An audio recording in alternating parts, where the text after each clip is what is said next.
2017 সাল কেঁপে উঠেছিল বিশ্ব ফুটবল। সব হিসেব নিকেশ শিখেই তুলে উলট পালট হয়ে গিয়েছিল পুরনো সব রেকর্ড। 222 মিলিয়ন ইউরো, টাকার হিসেবে 2118 কোটি 53,442 টাকা। বার্সা টু পিএসজি, নেইমারের এই জার্নি নাম লিখিয়েছিল ইতিহাসের পাতায়।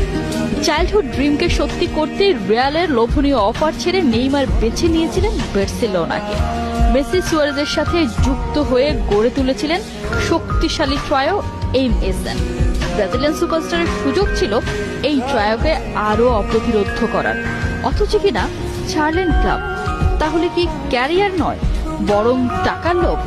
নেইমারকে নিয়ে চারিদিকে শুরু হয়ে যায় এমন সমালোচনা। এই ঘটনার কেটে গেছে 7 বছর।